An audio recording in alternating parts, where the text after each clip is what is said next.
Hello, everybody. I hope you're having a fantastic day.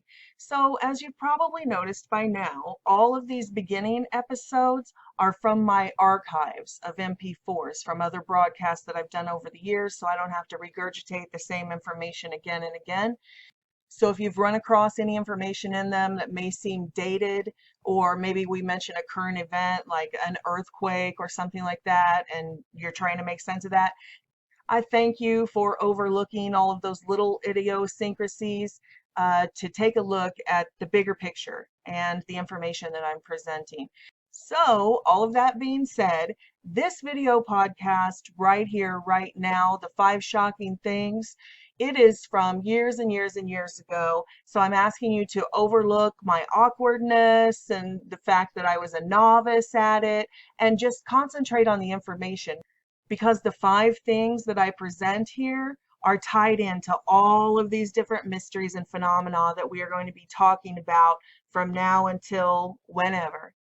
And this information was sort of foundational when I first began my vlog and all of that. So regardless of my awkwardness and inexperience, it really was sort of shocking at first to think that all of these things, that like Project Pegasus, time travel, that cryptids, all of these things were in the Bible, because I wasn't a religious person and I wasn't raised in church. My family didn't go to church every Sunday or anything like that. I had never read the Bible.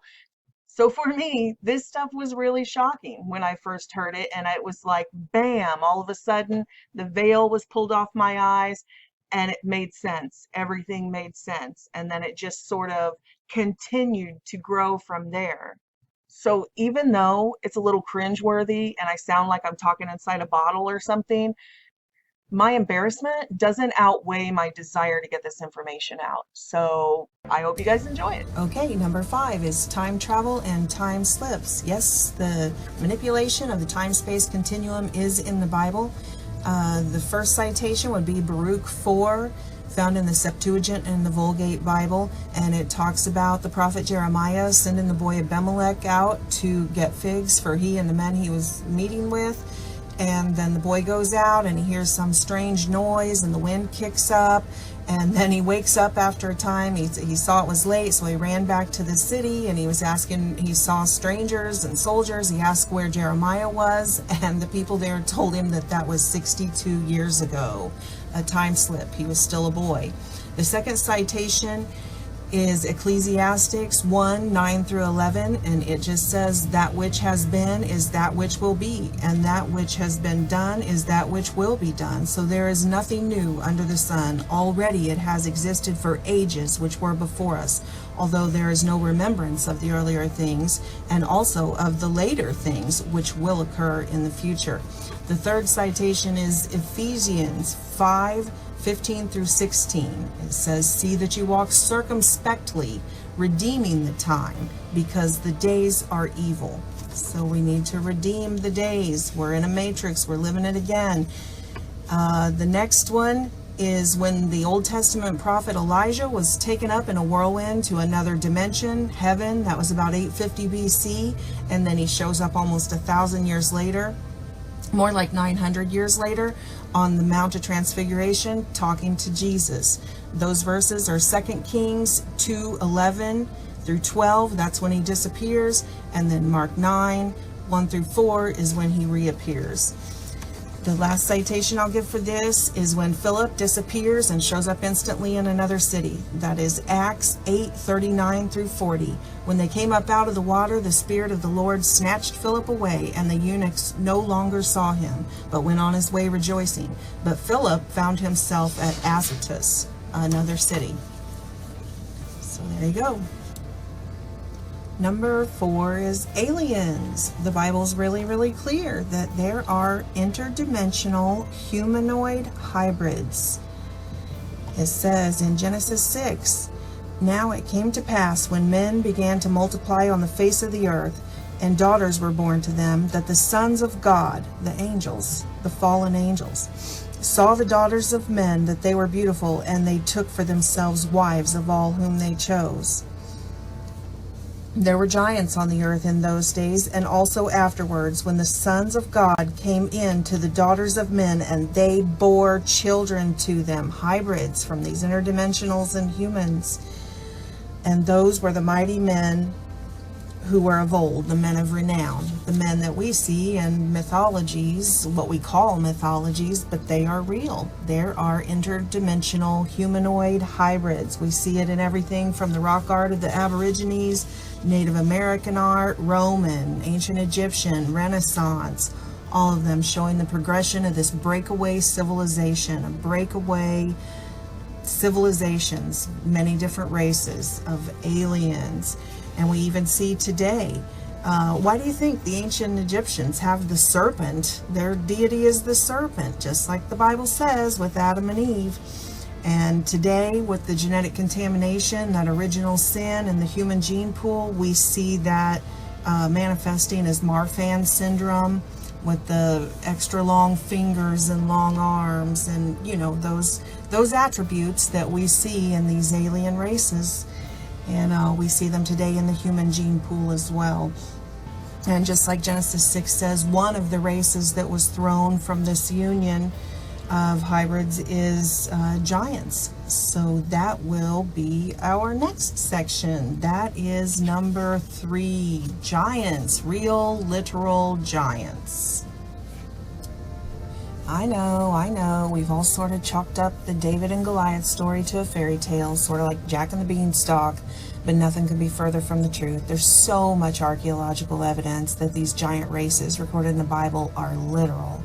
Here's just a couple verses. I'm going to sprinkle them throughout. You can read them on your own. You can pause it if you need to. Numbers 13:31 through 33, Deuteronomy 2:20 through 22, and 1 Chronicles 28. 20 and then 8. And of course, we all know Genesis 6 is kind of the popular one. Now lately, Timothy Alberino, he's done some excellent research on this subject. He went to Sardinia, Italy, and he found that all of the locals talked about these giant human bones. They were buried everywhere. They would find them in their yards when they planted gardens, or when they were building buildings or whatever. And the consistent story is that they were told to contact the Vatican, and the Vatican would come and retrieve the bones, or they would even send excavating equipment if there were large burial grounds, and they would cover it up with mounds of dirt, and they would, you know, build walls around it, pave around it. If they couldn't retrieve them all, they actively tried to cover them up. And we see the same exact things in the Americas.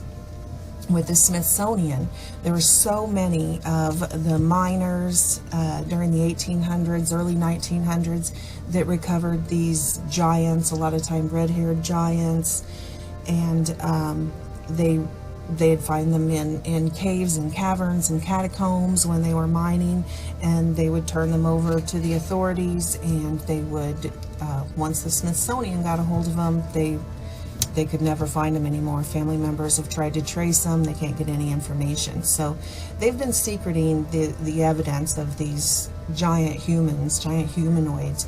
They've been secreting all this away somewhere in a vault. The Vatican, just like they, during the Crusades, they took all the records from these Native Americans and the Mayans, and everywhere they went, and they burned them, or they hauled them off to their little archives, and have kept this version of world history from us. And so I don't know why people have such a hard time believing in humanoid giants when we see dinosaur bones. We see that we can accept the fact that giant reptiles pretty much dominated the earth at one time, but we have this problem for some reason with the giant humanoids. But it's true. It's all true. Yeah, and before the invention of the internet and all of this social media, it was really easy for the ruling class, the powers that be, to control our paradigm, tell us what to believe, and spoon feed us information.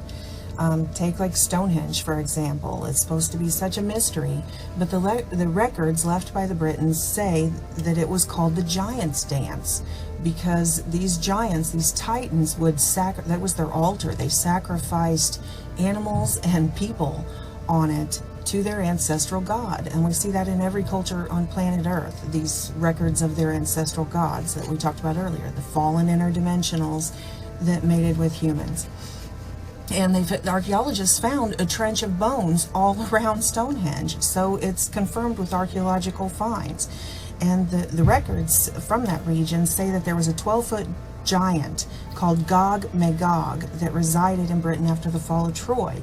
And that completely supports the biblical account of this family line. The Bible actually names them, that family, that tribe, Gog and Magog. The verses are Ezekiel 38, 2 and 3, and Genesis 10, 2. Also Revelation 20, verses 7 and 8. Now, that's something that talks about this remnant tribe of giants will be back in the end times to be in players, which ties back into this UFO thing we're talking about. These hybrid races, the remnants of these hybrid races that have gone underground and off planet and things like that. Tons of UFO encounters where the witnesses report giants. They say that giants, not little green men, giants. Two examples are in January of 1996, Herzl Constantini, the chief of security, witnessed an alien craft in his field. He reported a humanoid to be approximately 11 feet tall and 5 feet wide, weighing probably 2 tons. The footprints were pressed into the earth up to 14 inches deep. Another one in Russia, in September of 1989, over 20 unrelated witnesses report that 3 9-foot tall giants stepped out of a vehicle that landed in a park in clear view. There were police chiefs, a metal worker, a janitor, school children, lots and lots of witnesses. So these things are true. And we see it in the human gene pool now. We call it acromegaly. And so we see it still pops up in the human gene pool. And this is all just part of that same genetic contamination, that original sin that the Bible talks about, that has been passed down through all the generations of humanity. It's this contamination of the human gene pool, which leads us right into number 2, which is 6 fingers and 6 toes. Yep, the Bible explains it. It explains where this polydactyl genetic disorder comes from. The verses, I'll just put them on the screen. You can pause it and read it if you want. Just a couple of them are 1 Chronicles 26. That Chronicles is what it sounds like. It's the chronology of the ethnicities, and you know, there are books of the Bible that's all they are, the ones we skip over, that are so-and-so begot so-and-so, begot so-and-so, begot so-and-so. It's the record of all the genealogies, the ethnicities as they spread out over the globe. You guys should really read this book. It's fascinating. Another verse is 2 Samuel 21:20. And again, we see polydactyl is a trait that pops up in the human gene pool even today. Some people say Oprah has 6 toes, Halle Berry, Michelle Obama, things like that. You can see all that kind of stuff online. I don't know these people personally, so I can't attest to whether that's true or not. But certainly there are lots and lots of humans. The picture, Alphonse Seco, he has 6 fingers. I even have people, you know, 2nd, 3rd, 4th cousins in my family line that have had the 6 fingers, or, you know, different genetic traits like that from the Gentile bloodlines. So that's really about it for this one. It's a short one, and now we go into number 1. Yep, you guessed it, it's Bigfoot. Bigfoot is in the Bible. They are recorded as being the descendants of Esau, the tribes of Edom. The verses for that are Genesis 25:23 through 24. That talks about the birth of Esau and how he was completely covered in red hair. Genesis 27:11, that's Jacob asking his mother Rebekah, "Why is my brother a hairy man and I'm a smooth-skinned man?" Genesis 27:16 is where Jacob was trying to deceive his father into thinking he's Esau to get the blessing. and his mother Rebecca helped him, and she covered his arms and the back of his neck, everywhere that his blind father, his father was old and blind, everywhere that his father would touch him, in goat hair, in goat skin, so that when his father touched him, he would think he was a hair-covered man. And these tribes throughout ancient history were always at war. It says that they were driven off the face of from the face of the earth and went underground to live in the catacombs and the underground cities. It says that they were forced into the mountain range. We hear again and again the mountains of Esau, the mountains of Esau. So it's no coincidence that almost all of the names that the Native Americans have for Bigfoot, the Sasquatch, all these different names are areas all along the mountain ranges of America. And of course, you know, we have the Yowie in Australia, and we have the abominable snowman in Russia. So these genetic abominations are recorded in the Bible, and it says that most of these tribes were wiped out through war and through the floods and things like that. But there are still remnants, and we still see them today. People see them today coming to the surface and coming out there. The Bible records them as being great hunters and game eaters and things of that nature, and so do all of the accounts of the Native Americans and such. So that's the big surprise, that Bigfoot is explained in the Bible, and we see that this genetic contamination, once again, the Bible is proven by not only archaeological finds, but by all of the genetic evidence. We do see this trait appearing in the human race still today, popping up in the human gene pool. Now we call the genetic disorder hypertrichosis. And in the older days, you would see people these people would be in the circuses and things like that.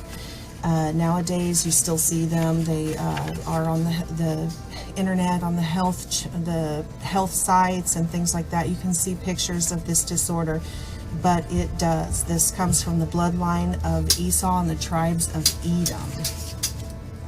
So that's it. I guess what I'm trying to say, the bottom line is that there are only mysteries, there are only anomalies, because we live in a false worldview, because the people in the know have created this fake revisionist history, this paradigm that we live in. But the truth is that there aren't any mysteries, folks. There's only people who can't handle the truth. This Bible is a fascinating book, and it has the answers.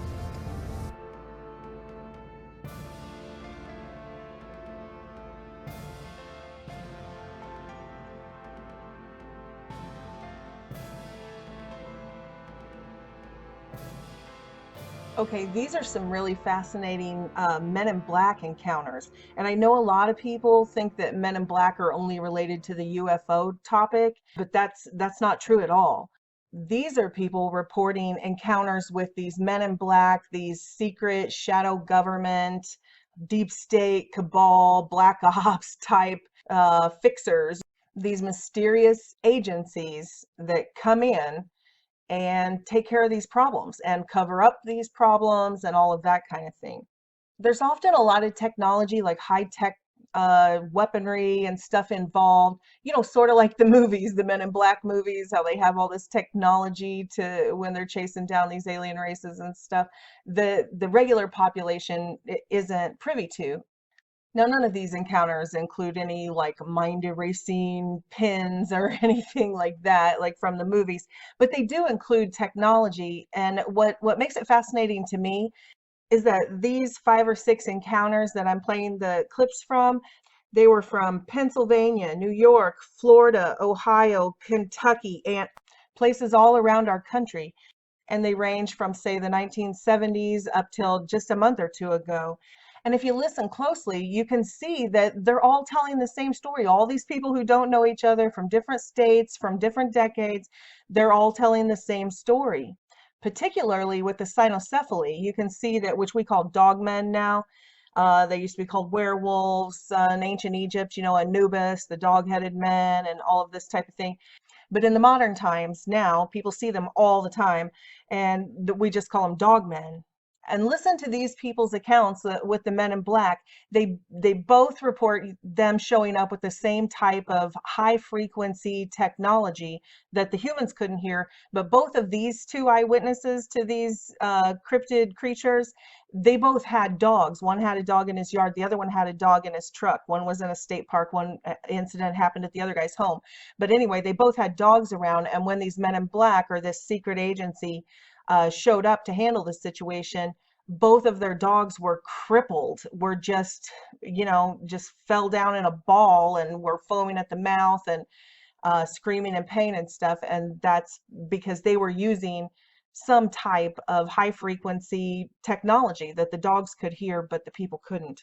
So anyway, there's just little things like that, details to the stories that make them so believable, because all of these people over different eras who didn't know each other and had these experiences, they pretty much all tell the same story. These agencies are real.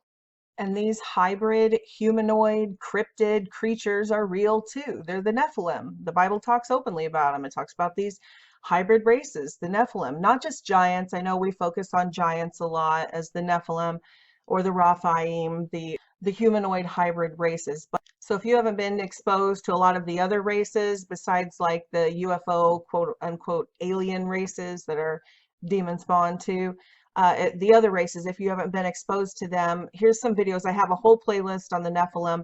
This 5 shocking things you never knew were in the Bible. That's probably the place to start. In that 15-minute video, I cover, I don't know, 4 or 5 different races. I go through the DNA, tracking the DNA in the human gene pool, historical documents, archaeological finds, stuff like that. And it goes through several of the races. And then I go down, I have some that specialize in all the different, like here's Goat Man. They were called satyrs, obviously, and in the Bible, they're recorded. Satyrs are in the Bible. Satyrs were talking to Job in the book of Job, and now we have sightings of them, like the Pope Lick monster, the Kentucky monster, and we call him Goat Man. But think about it, what is a Goat Man? It's a satyr, right? So we still see them today. And then of course Bigfoot, Esau was the hair-covered man and all of that, and his descendants. And these are modern dinosaur and dragon sightings, so those aren't really humanoid, but it's just this whole scenario that everything you've been told is a lie. The Vatican, and during the Crusades, the Roman Church, the Vatican went around during the Crusades and they tried to destroy all of the records, gather up all of the artifacts and put them in the Vatican archive and the vaults. And every civilization that they came across and conquered, they would destroy all of their records. But you can't cover up all of history in this world. So the rest of it that's left over that we see with our own eyes, they're just like, oh no, that's mythology. Oh, the records of the first Earth age. Oh no, it's just mythology. Oh, the giant bones that you recovered. Oh yeah, those are dinosaurs. Oh no, there's no such thing as the mythological giant lizards. Oh yeah, those are just dinosaur bones. And people they're like, I just can't even believe it. They can't see with their own eyes. Anyway, then here's the giant in Afghanistan that the military fought. And then, if you get past that, then there's this Biggest Secret Hidden in Plain Sight series. And there's 4, 5, 6 videos in that talking about the peace treaty that we struck up with the Nephilim races and all kinds of stuff like that. But the point is, they're real. Most of the dogmen encounters in modern times are more dog than men, although they are bipedal. But you'll see most of the depictions of cynocephalus from ancient times and Middle Ages, they're more human than dog. They just have the dog features on the head. And you can see that many of these Nephilim races, these Gentile races, were saved. You'll see several saints depicted from the cynocephalus races. In fact, all through the Middle Ages and stuff, the records talk about tribes of cynocephaly that traded with humans. They had specific, some of them made silk, some that they actually had commerce and trade with humans or Hebrews. Although they definitely were recorded even during that time to be fierce warrior types. Like they had a personality type that people knew how to deal with and keep their distance from. But there were still tribes of them living on the surface of the earth, known to all ethnicities of humankind. And I think a lot of people who don't understand the Old Testament and a lot of the translations that have taken, have translated this stuff out or glossed it over, because they didn't want to translate it to say dogman. But the Bible talks about, like, when they went into some battles, God would instruct the leaders, okay, take all of the tribesmen down to the river, and those of humankind who use their hands, who dip down in the water and cup their hands and drink that way, set them aside. And those who lap up water like a dog, those are your fierce warriors. Take those into battle. And the Bible translates precisely to say the lion people of Moab, and it talks about them, even when it talks about the story of Boaz, it talks about her laying at his feet like a pet and stuff. That there's all of this stuff is in there, but because people don't understand the Nephilim, they'll give you giants now. I think we're breaking through a little bit. The Great Awakening is happening, and people are starting to admit that the giants in the Bible are literal, that they were literal giants. And they can hear accounts like the 12 to 15 foot Kandahar giant that American troops stumbled upon in a cave in Afghanistan and had to battle. They can look at that, and probably more than half of the people can accept that. But as far as this kind of thing, the cynocephaly and the descendants of Anubis, and it's a little harder for them to accept. And I get that, but I'm just going to put it out there. I'm just going to tell you the truth, and those who have ears to hear it, and those who don't, someday you will. And part of that is obviously because of the propaganda. You just don't hear these encounters. Everybody thinks, oh gosh, it would be so rare that somebody would see something like this. And no, people see them all the time. People see them last month. People see them last week. People see them all the time. And even shows on the mainstream, like History's Mysteries, and shows like that on the History Channel, I think they've had one dogman encounter, one tribe or one pack of 4, 5, 6 dogman came up on a ranch or something like that. They put in one episode of their many seasons of everything. But I just want to show you this. This is Dogman Encounters Radio. Vic does a great job. I mean, look at this. The encounters are endless. It's just nonstop. Encounter after encounter after encounter after encounter. It's like the Patterson tape of Bigfoot. It kind of makes you think that, oh, like one Bigfoot was seen one time, and so does it exist or does it not? And it's like, what?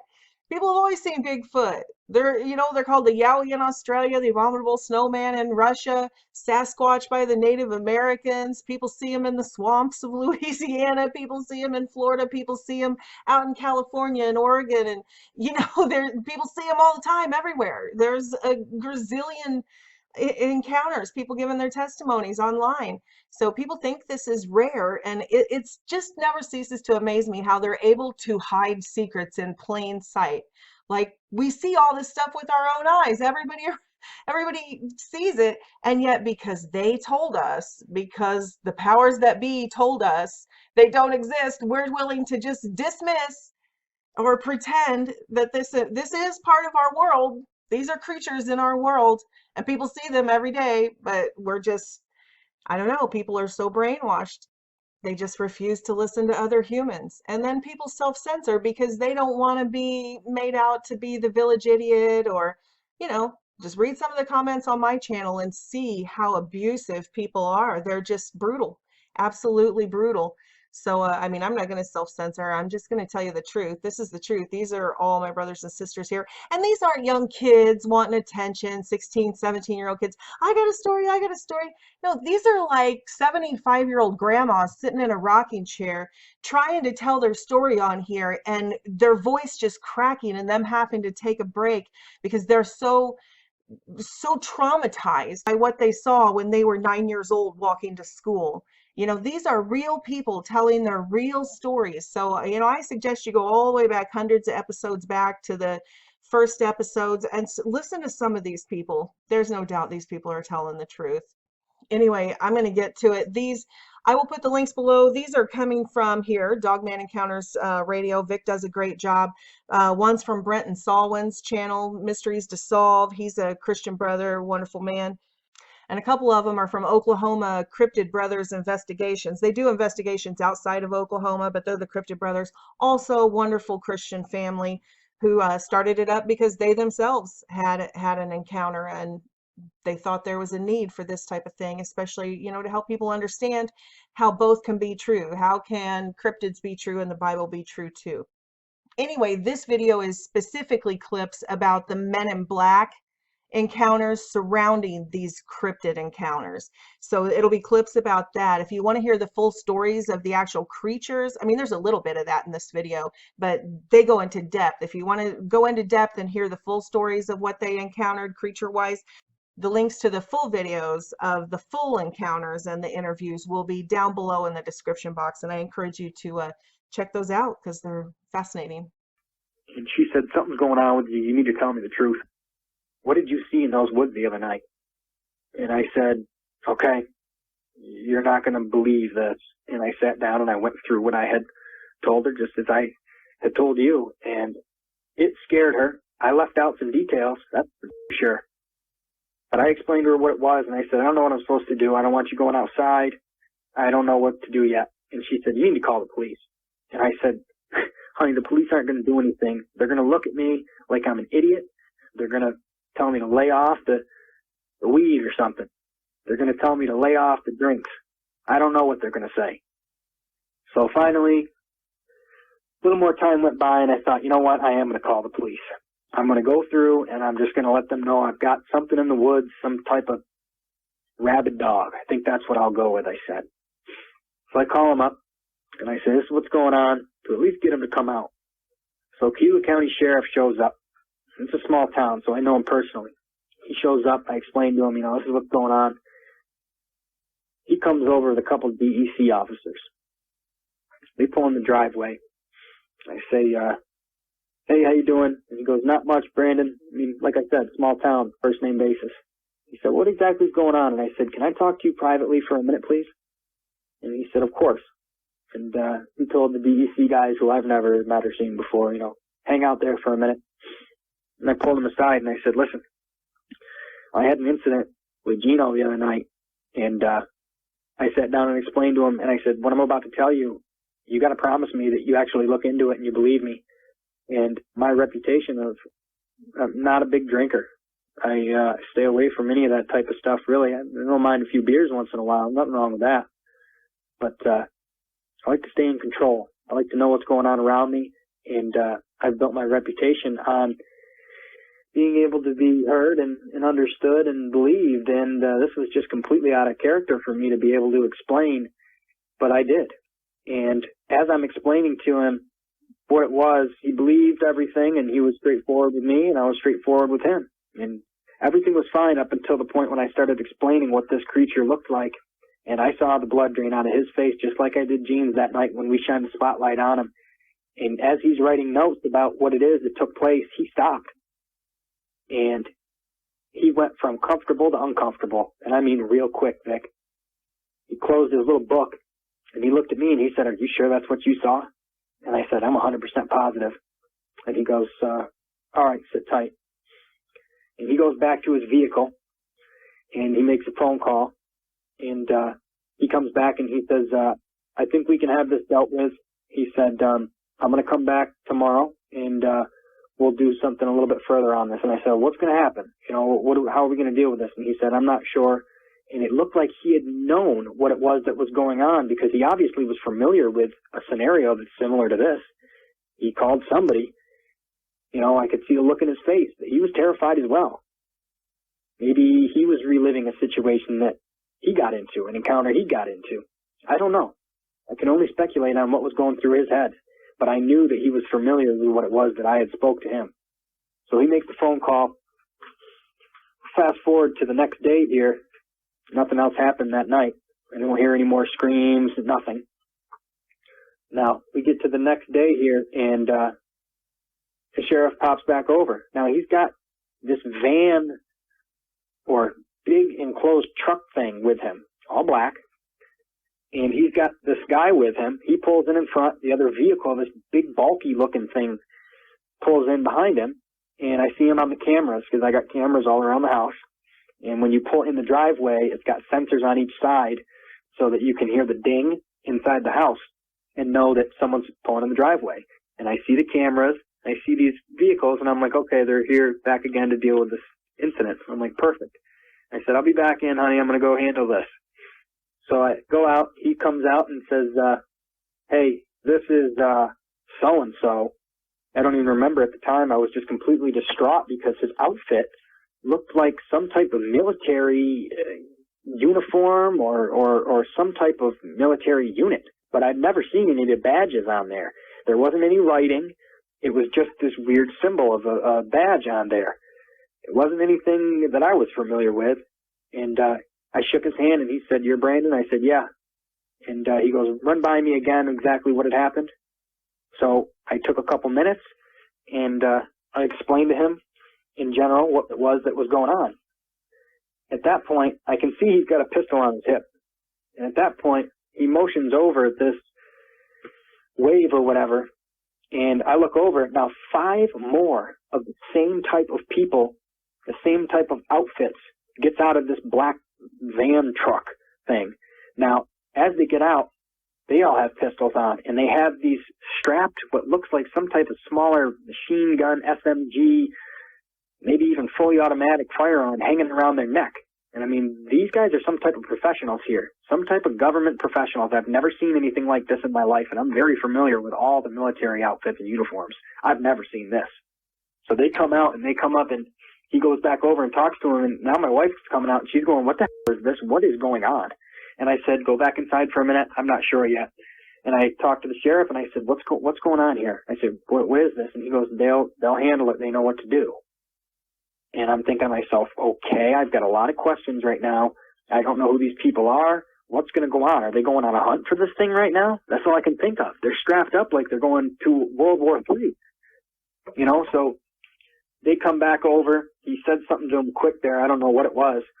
And they come back over, and he has me explain the area where they went, where I went, down into the woods. And as they start heading over that way, I see them. They have this, one of them has this, it looks like a satellite disc with a smaller satellite disc in the middle. The wider one's about 1.5 feet long. The other one that's inside of that one, the other cone part, is only about 5, maybe 4 inches long. So I'm looking at this thing, and I'm thinking, what is that little device? Maybe a loudspeaker or something. What are they going to do? Yell for this thing in the woods? Or maybe they're going to yell to each other. I don't know. But as soon as he puts it out in front of him, I'm in the middle of a conversation that I can't even tell you what it was about at the moment now that I come back and think of it. But I was just so distracted because he points this thing out in front of him. It looks like it's got a hand grip and a trigger on it. And he hits this thing, and my dog, I've got a year-old pit bull, about 90 pounds, big girl, Maya, very healthy, never had any problems with her, spent a lot of time with her in and out of the woods. She's trained like you wouldn't believe, never have any issues. I look over and I see her quizzed up in a ball, shaking like she's having a seizure. I don't know what's going on with her. She's whimpering and crying and screaming. She can't even get up. And I'm thinking, hey, whoa, what's going on here? Why is my dog doing this? And as soon as I had yelled over to that, they had this thing sticking out in front of them, pointing towards the woods. They put it back down. And as soon as they put that device back down, Maya stood up. She stopped doing the seizure thing and crying, and she came right over to me and sat next to me. She was scared, nervous. I didn't know what happened. I'm sure she didn't know what happened to her. And I'm yelling over, hey, what was that? What is that thing? What are you guys doing right now? And he said, we'll be back up shortly to have a conversation with you in a minute. And I'm looking over at the sheriff, and I'm shaking my head with wide eyes like, what the is going on here, man? What was this? Did you just see what this did to my dog? So they go out, and they come back a couple hours later, maybe 2 to 3.5 hours later. Now, the sheriff's gone at this point. He told me basically that I was in good hands and they'll take care of it. But he never really discusses anything or reveals any information about this creature that he's familiar with or anything. It's kind of a quick hi and bye. I'm handing this off to them. Now, these got to be some type of government people because I've never seen this outfit, as I said before, and they had some type of devices and things that I'm not familiar with. It did something, some type of sound wave or some type of energy that came out of that thing that put my dog into a mess. I didn't hear it and I didn't feel it. It must be something only that animals or dogs can hear. I'm not sure. I'm speculating on that. So they come back about 2.5, 3 hours later, and they knock on the door. I see them walking back up in the cameras because originally when they had gone to leave, they jumped back in the vehicle after they pointed that thing out into the woods. They went back in the vehicle and they drove it down the dirt road. So they come back. I see them pulling back up, and I said, so what's going on here? What did we figure out, guys? And the other 4 are over in the woods. They got a couple bags with them, I see, too. So they're over near their van, and I'm talking to this guy, and I said, well, what outfit are you guys with? And he ignored my question, and he said, I got to ask you a couple questions. And I said, okay. So we ran through some things, and a couple of these questions that he asked were, did you take any pictures that day? And I said, no, it was the middle of the night pretty much. It was 8:30, 9:30 at night. And he said, are you sure? And I said, yes, I am. And he goes, okay. And before he had left, he had asked about the deer cams and things before they had went in the woods, and I told him that I got about 30 out there. And he goes, okay. So we went through a conversation of asking if I had what I had come to realize, any physical proof of this creature, which he obviously didn't want me to have. And, you know, I'm no dummy here. I could see that they were looking to see if there was any type of proof of anything, and they wanted it in their possession. Now, come to find out, they go to leave. They say that they'll talk to me, you know, shortly. We'll make sure that we get in contact with you. As for right now, you should be all set. And I said, what does that mean, all set? I have a lot of questions here. I need to know what it is that's going on, and I need to know right now. I'm concerned about my well-being, my family's well-being, and all of my free time is spent in the woods. I can't even go back in there right now unless I know what it is that's going on. You know, I need some answers. And he said, we need to look a little further into this, and we'll get back in touch with you. For right now, you're all right. Just sit tight. And I said, okay, I don't know what that means, but I'm trying to get more out of him. He won't give it to me. And I want to know who these guys are and what it is that's going on. They're obviously on my team, but they're hiding something. Because to ask if I had anything, if I have this, I have that, you know, they wanted possession of it. So next couple of days, I get the courage to go out, and I end up going out there all strapped up like some type of Army vet. I get out there, and there's a couple of the deer cams that I've got next to the edge of the woods. Now, I can see the dogs going back outside. I can see over the next day that the cows are back up next to the edge of the woods. And I'm thinking, okay, I feel a little bit safer. And obviously, daylight, because you can see what your surroundings are, you feel a little bit safer. It's important to always be aware of your surroundings, especially with finding out that there's more creatures than you originally knew were on this planet. So I get out. There's a couple deer cams close to the line of the edge of the field and the hedgerow, and I don't want to go too deep in there. I'm not ready for that yet.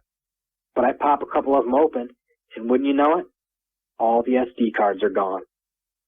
Every one that I had checked on the edge of the woods. Now, I have to check the other 20-something, but I can bet you any amount of money, okay, I'll bet you my favorite fishing pole, that all of them are gone too.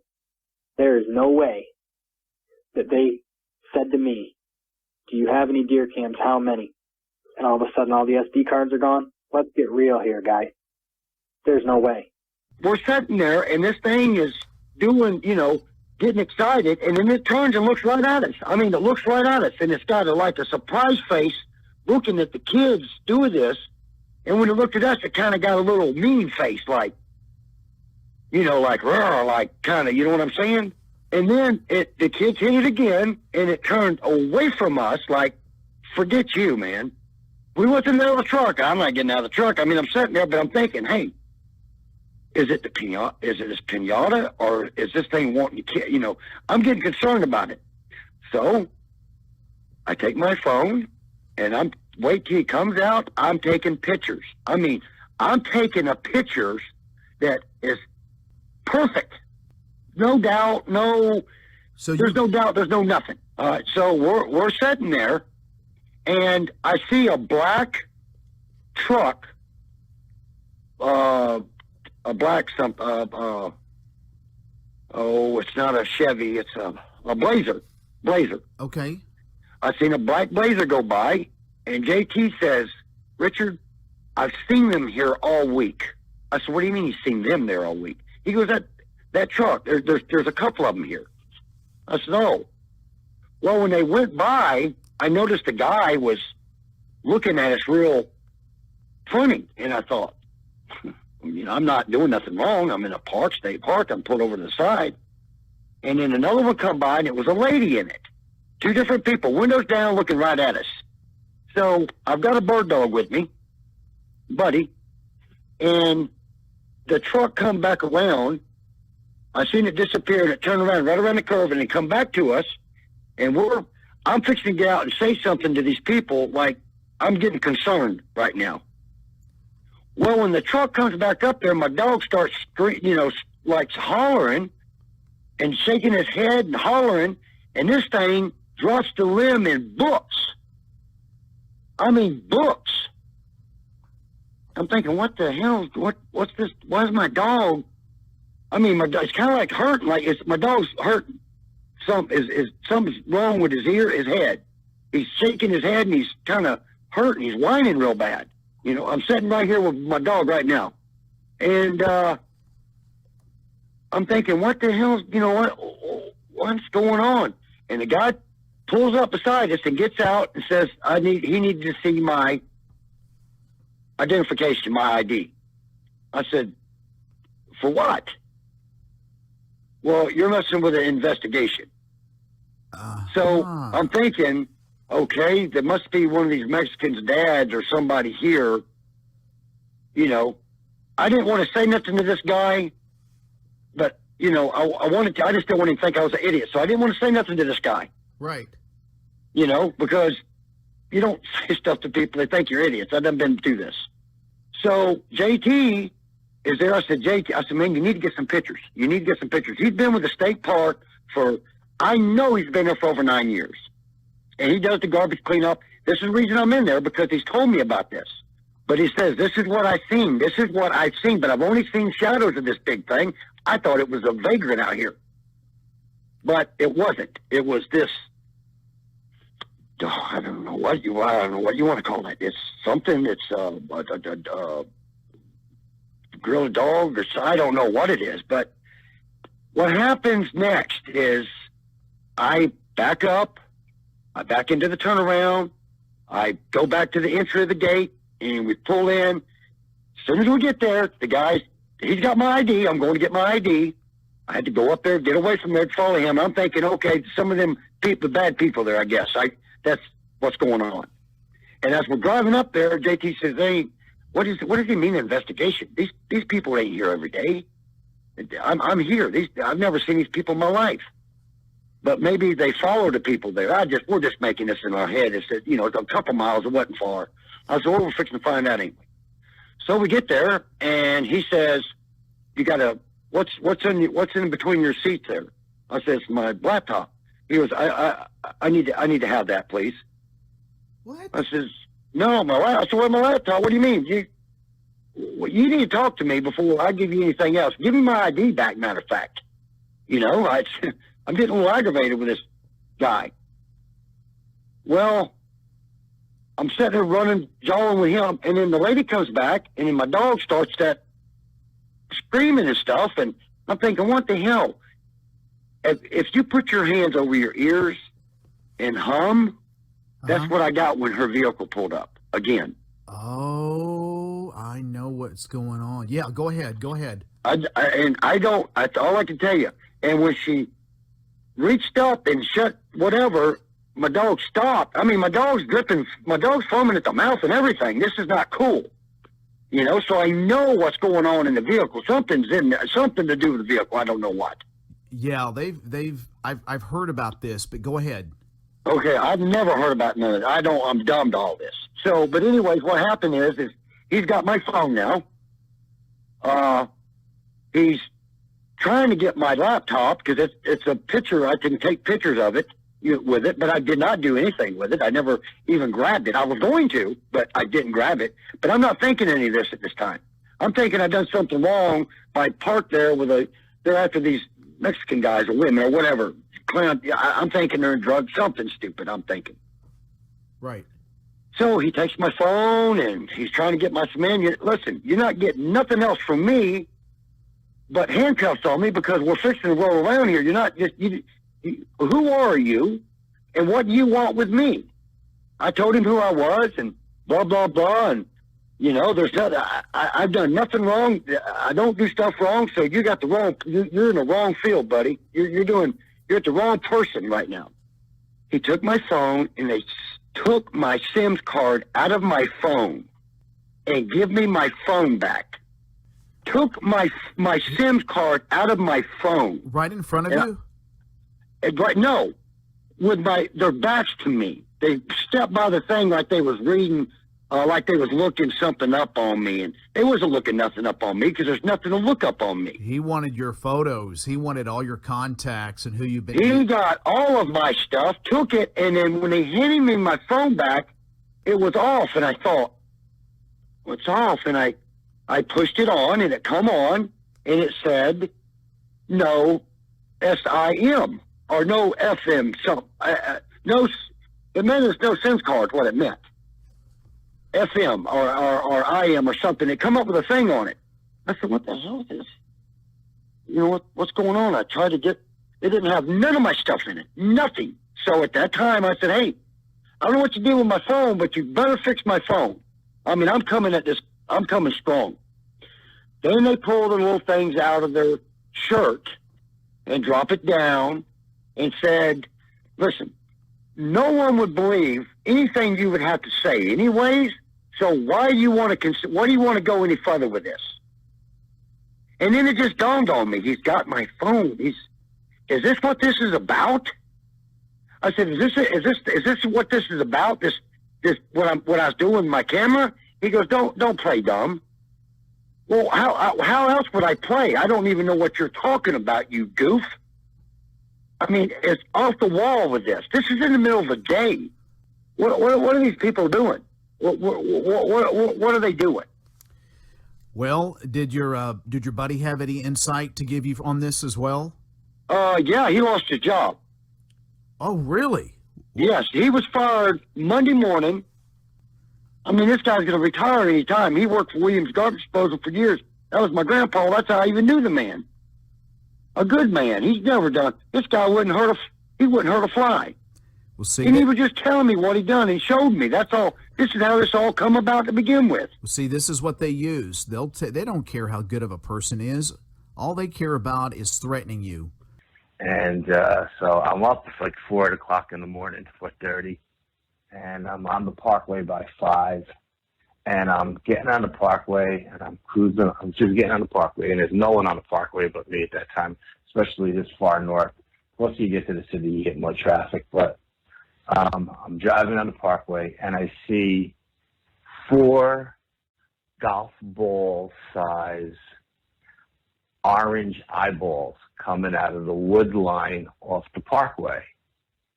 And I'm like, what the hell is that? And I'm looking at these things, and they look like they're at least 7 feet tall from where I'm sitting in my Jeep on the Parkway. So I start to slow down to get a better look. And like I said, I'm the only person on the Parkway. I pull over into the emergency lane to get a better look, and I roll down the windows on the Jeep because the windows are tinted. And I'm looking at these things, and I'm judging them by where their heads are underneath the trees, where the tree line is cut. And they're in a meadow off to my right of my Parkway, off to the Parkway. And they're coming out, and they look like they're walking by Italy. And I'm thinking, you know, it must be like Sasquatches or something coming out of the woods. And I don't, you know, and I know these area pretty good behind the woods that they're coming out of. I didn't think that, there was that much woods back there because there's a middle school back there, a town hall is back there.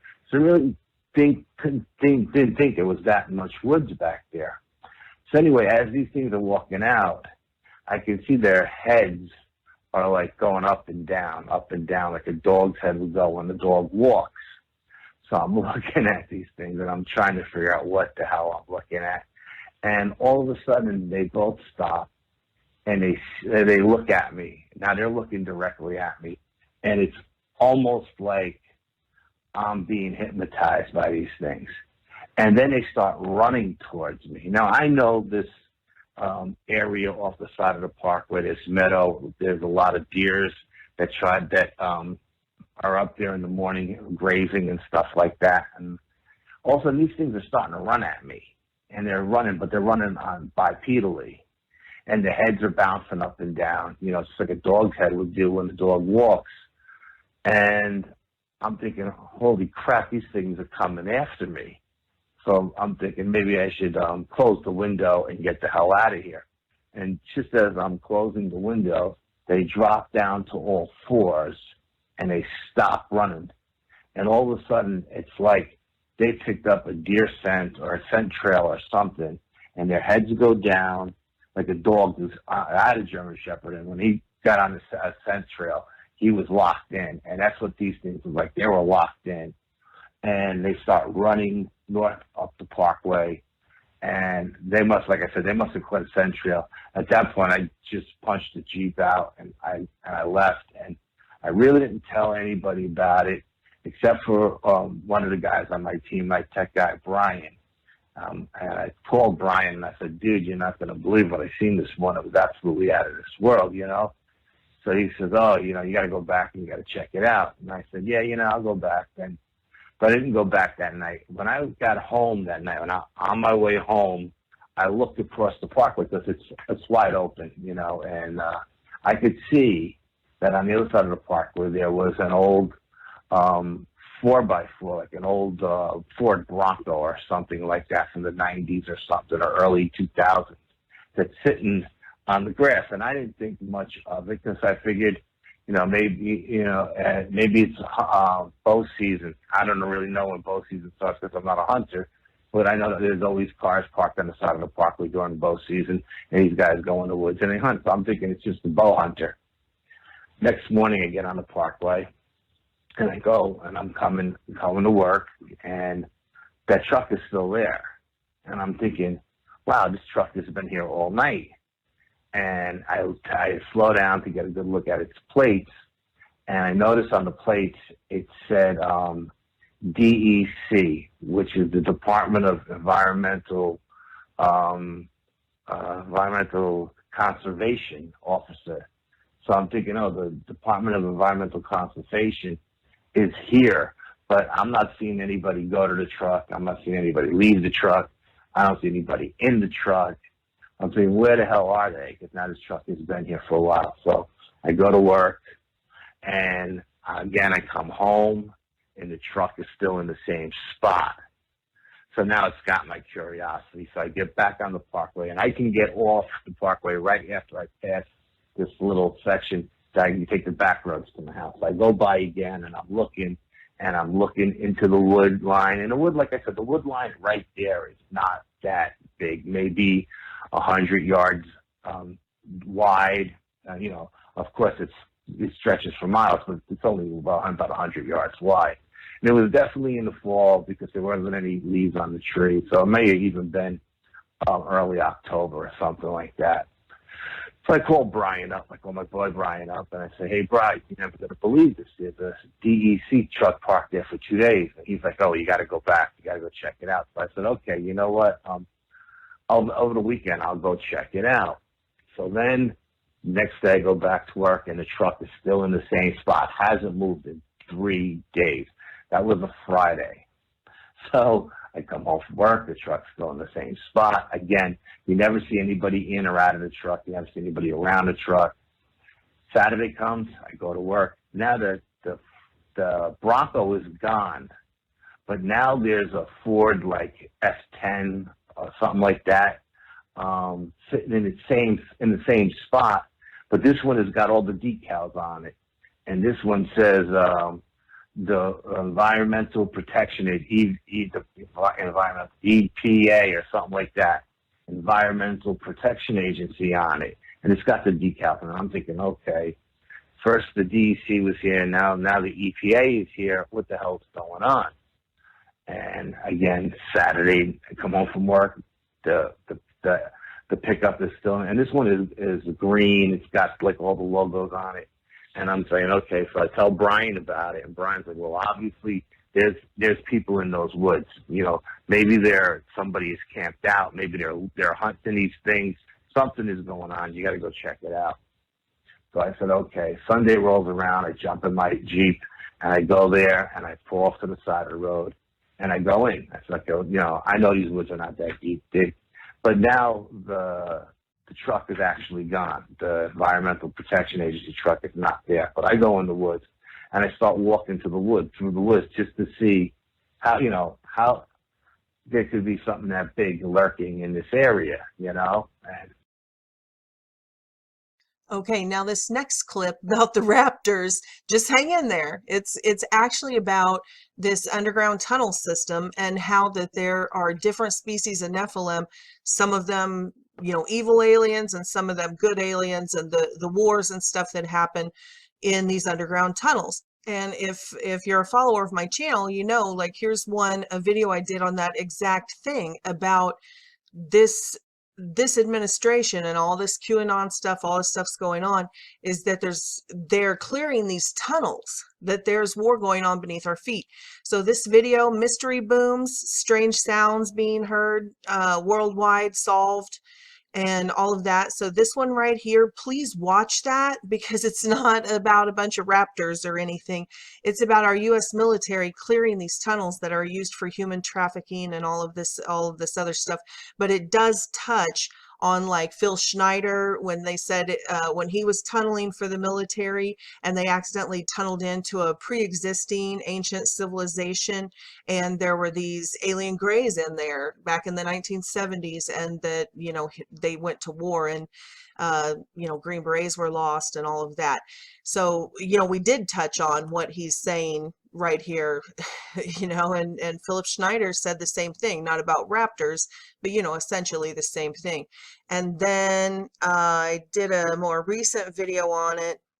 Here we go.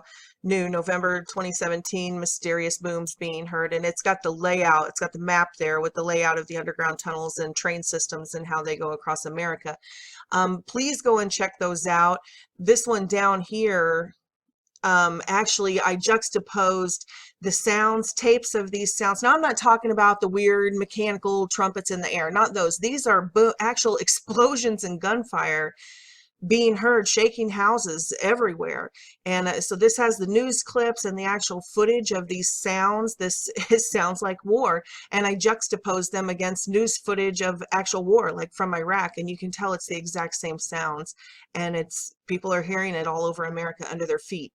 So if you can get past this raptor graphic thing and listen to what he's saying that there are underground bases, FEMA camps, underground FEMA tunnels and FEMA bases that were supposed to be turned over to new leaders in these secret services and stuff like that when the new president took office, and there was a rogue element in the tunnels that locked them out.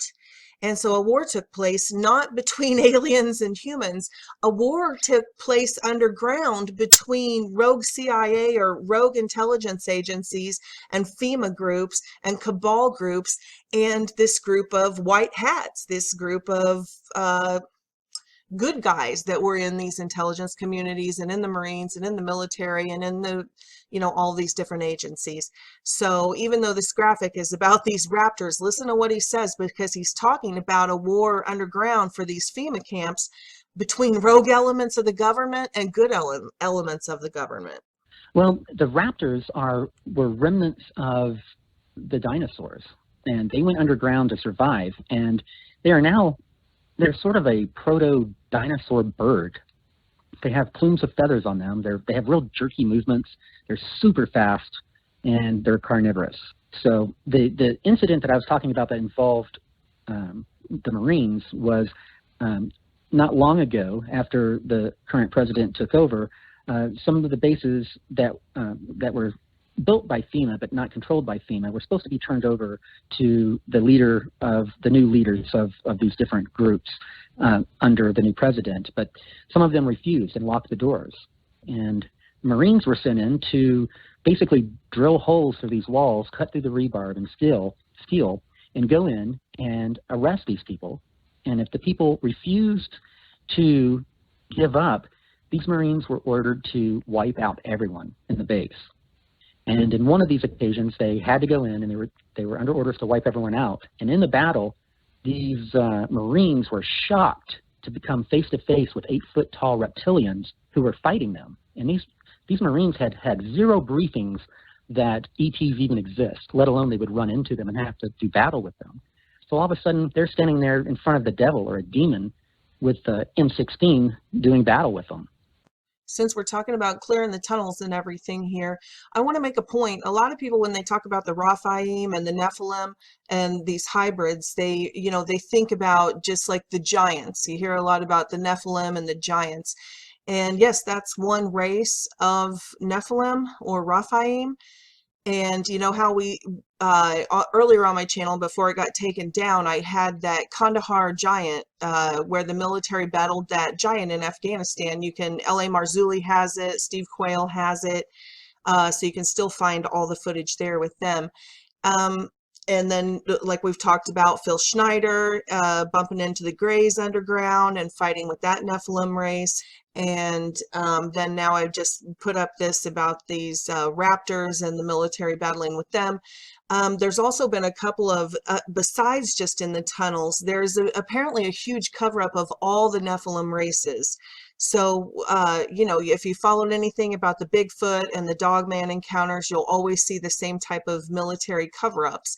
Now, I've had a personal experience with one of these cryptids, and the same exact thing with the helicopters came in and weird stuff in the woods and shooting and all of that stuff.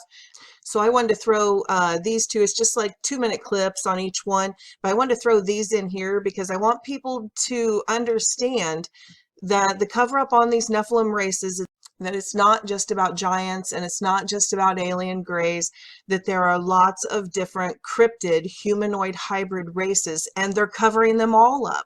So anyway, here's a clip about the military and Bigfoot. They were on a marijuana farm doing a different military action, and they came across a female Bigfoot that her foot was caught in a bear trap, because the marijuana farmers, they put bear traps and stuff out, to keep the thieves and the police and everybody away. And anyway, one of these cryptids, this Bigfoot, Sasquatch female, was caught in there, and her family was there surrounding her, had come to her calls. And that's when they had called in this team, and they didn't know what they were going up to battle. They thought they were going up to some sort of, drug farming operation, but they were actually brought in to take care of these cryptids. So this is on Brenton Solwin's channel, and he's got some great stories on there. So I'm just going to play this clip, and then I'll put the link below so you can go listen to the whole story. It's fascinating. It's really kind of sad. I'm not going to play it all because it's very graphic, and it's really kind of sad.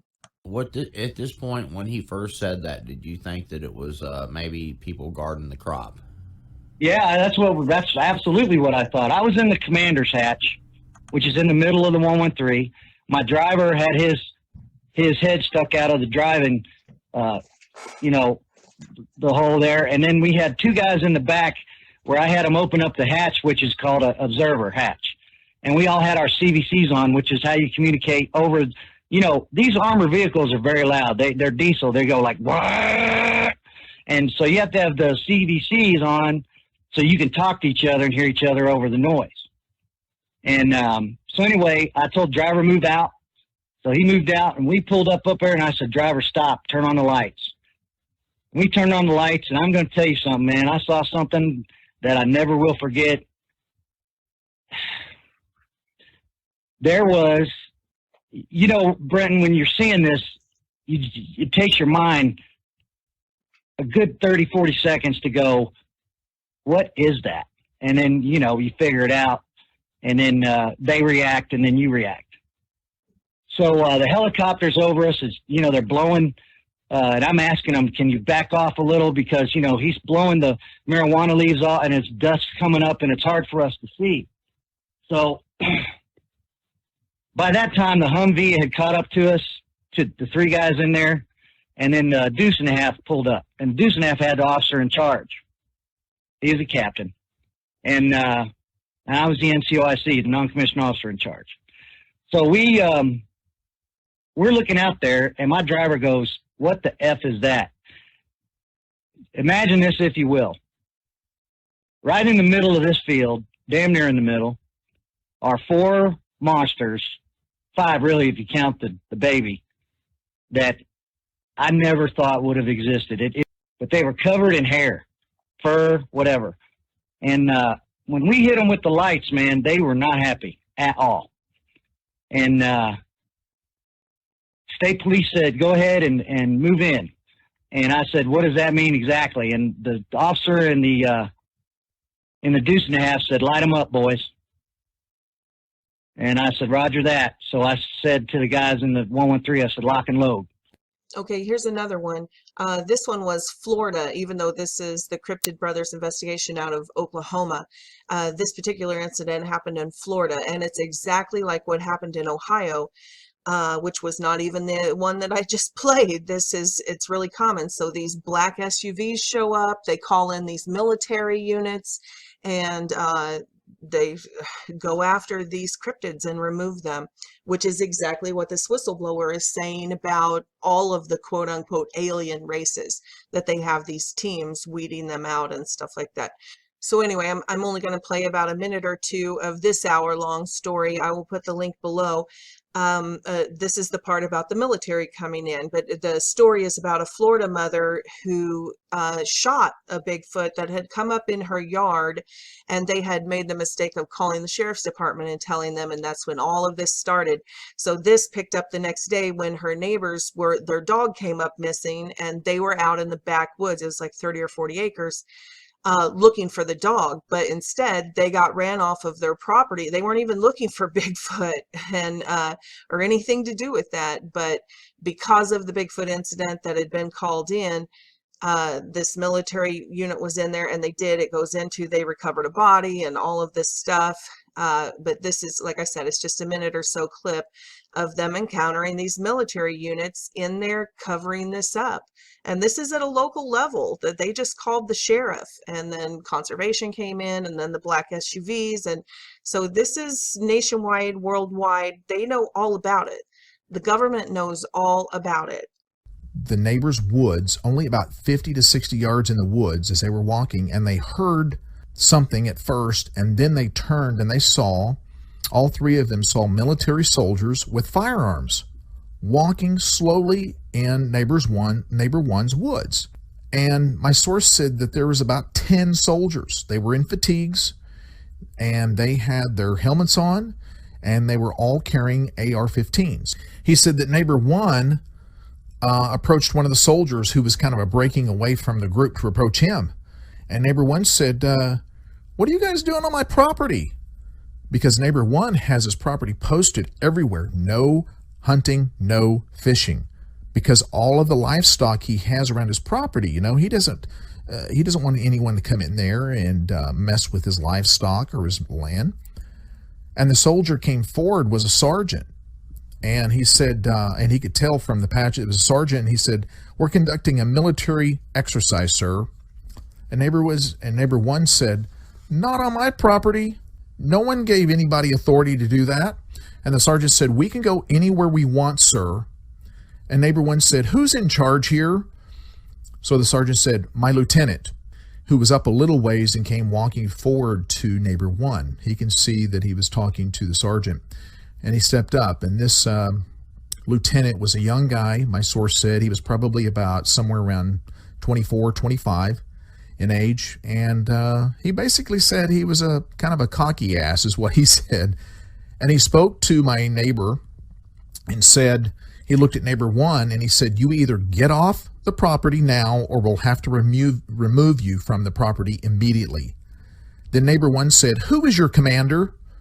And the lieutenant didn't say a word. He said, we will remove you if you do not leave now, sir. Now, what was very interesting, my source said, is that while they were talking to this military personnel standing there about 50 or 60 feet into neighbor one's wood line, some of the military, there was a military-like helicopter flying overhead and through neighbor one's woods. So anyway, I'll just stop it there. But it goes on to talk about this, them being harassed. Several of the neighbors by these, sort of typical Men in Black types that pulled up in these black Lincolns and, would basically intimidate them, just intimidation and stuff. And, then it blew over and they moved on. But these couple of clips, hopefully suffice it to say that they know about the multiple races of Nephilim. They know all about it.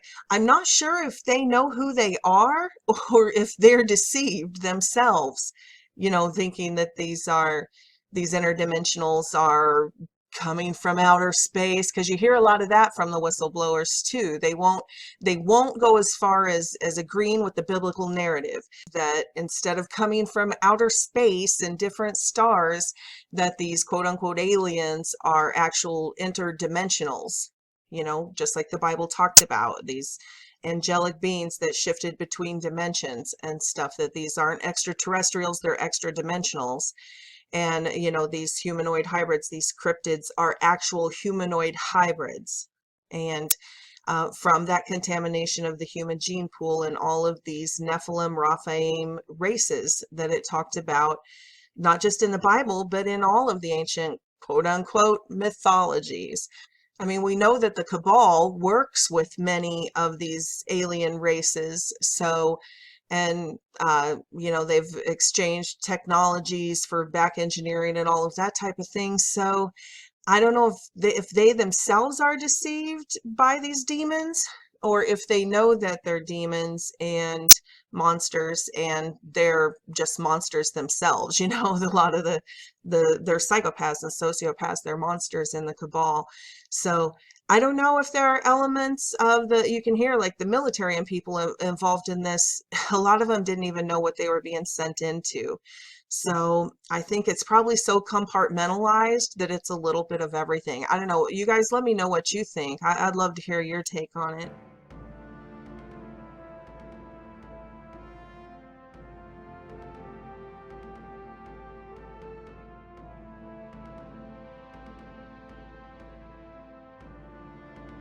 Okay, the next strange creature I want to talk about is Goat Man. And, all of the cryptid channels and the monsters and mysteries on, what is it, Destination America TV channel or whatever, that show, that paranormal show, has done shows on this Goat Man that people have been citing. But I contend that, of course, Goat Man is none other than a satyr that has been recorded throughout all of history. And, he has the bottom half is like a goat, and he has the goat's head, and he has a man's torso. It's called a satyr, S-A-T-Y-R. And of course, the most popular or most famous, hopefully not popular, but he is getting more popular these days. The most famous one is the Baphomet, which we sort of see as Satan. And, the satyrs of old, Pan, which was also a Satan archetype. Pan was a satyr, P-A-N, one of the ancient pagan gods, which now has been carried forward as this Baphomet in the satanic movement. Again, all genetic hybrids, all satyrs. Nowadays, Goat Man is what, when people see him nowadays, they call him Goat Man. Oh, wrong skulls. These are for that file. And here's the skull. We have recovered skulls with horns, humanoid skulls with horns. So let's go all the way back to the Bible. What does the Bible say about satyrs? Yep, it records them. It says, "But wild beasts of the desert shall lie there, and their houses shall be full of doleful creatures, and owls shall dwell there, and satyrs shall dance there." Satyrs. And this is Isaiah 13:21, Isaiah 34:14 essentially says the same thing, talking about satyrs. And in Leviticus, it flat out calls them demons. They are goat demons. Leviticus 17:7. And the Lord says, "They shall no longer sacrifice their sacrifices to the goat demons, with which they play the harlot. This shall be a permanent statute to them throughout their generations." So he was forbidding them, the humans, the Hebrews, the humans, from continuing to worship these goat demons, which we just looked at. They are these satyrs. These goat demons right here, satyrs, hybrids, humanoid hybrids. So if you want to, the most popular one where there is a small population, or at least some of them, is the Pope Lick monster. That is the Kentucky. This is half man, half goat, Satan spawn. Now, I'm not saying all this stuff that you see on the internet is true, but I am telling you that there are multiple records of this Pope Lick monster and the Kentucky goat man. So you can Google that, the Kentucky goat man, the Pope Lick monster, stuff like that, and you can see, I think it was Monsters and Mysteries, you can see the modern day accounts on here. Since Monsters and Mysteries is a syndicated show, I don't want to run the clip because I don't want to get a copyright strike. But right here, there's a clip of it right there, and these people are all eyewitnesses of this half goat, half man satyr. So they were around in the biblical records, they were around throughout history, their statues are, all sorts of documents talking about them, the Bible talks about them, and people today, right now, are still seeing small remnants of these Nephilim hybrid races. So if you want to hear more about modern day encounters with these satyrs, with these goat men, again, Linda Godfrey is kind of the go-to gal on this subject. Besides American Monsters, she has, I think it's called Monsters Among Us is her newest book, and tons of other books. She has tons of other books. So anyway, Linda S. Godfrey, you can probably just search her on YouTube and listen to her interviews to find them. And then I want to put my link, I'll put my link to Strange Creatures again below, because this is part of a series that I'm doing. And then also I'm going to put this link to, I know this says time travel in the Bible and Bigfoot's explained in the Bible, but just the first section is about time travel on this 5 shocking things you didn't know were in the Bible is actually the video. And if you go past the time travel, it goes into all this genetic hybrid stuff. And that's important because there are other stories like the Jersey Devil and stuff where these women, human women, are giving birth to creatures that have hooves and different things. And we see in modern times people born with tails still, people born with the double rows of teeth, people born with giantism, with all of these genetic traits from the contamination of our human gene pool, hypertrichosis and stuff. And that's what this talks about.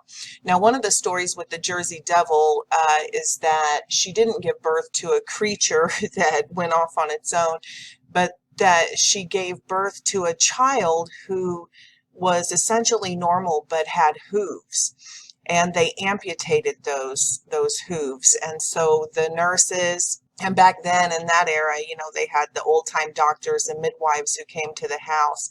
And so the story went out from there that she had given birth to a devil child because the child was born with hooves, but that it didn't turn into a monster and fly off and live in a barn or anything.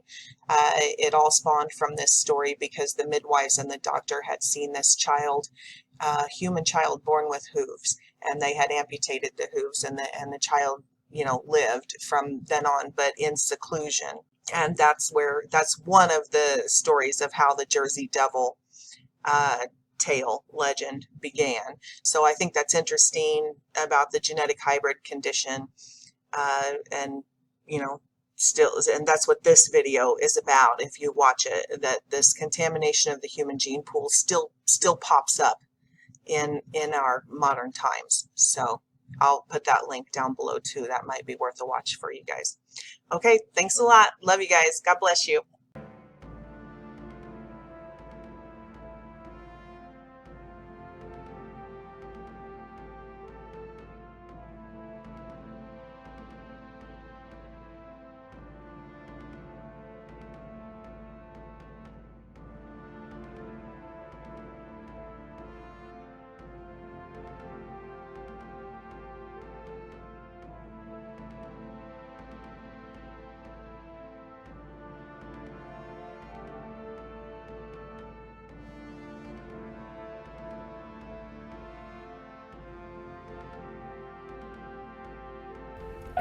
Yeah, this is, people think, well, dragons, that's something from the Middle Ages, or China or other places that don't have anything to do with modern people.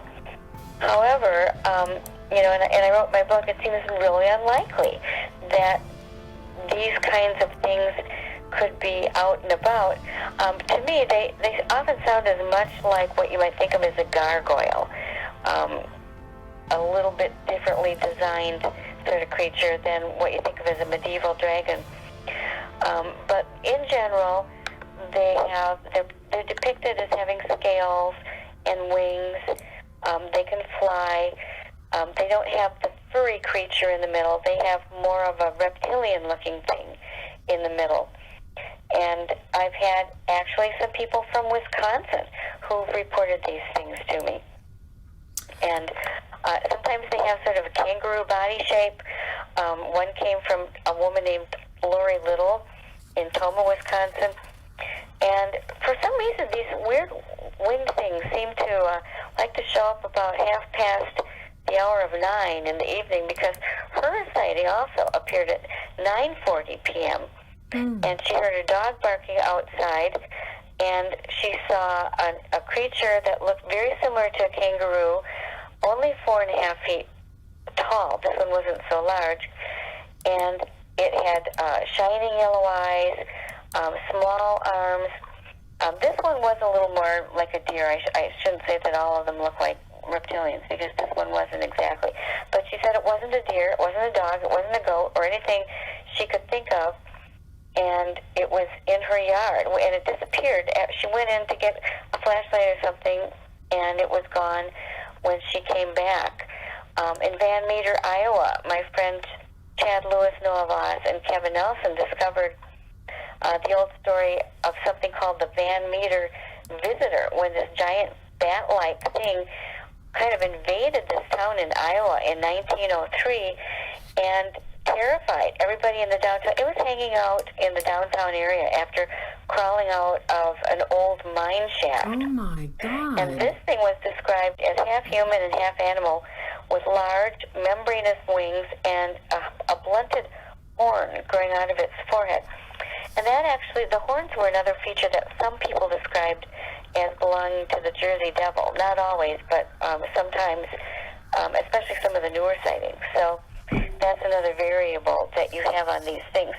And it eventually was seen disappearing into the mine shaft and then leaving town with what looked like a mate. There were two of them. So that was particularly scary.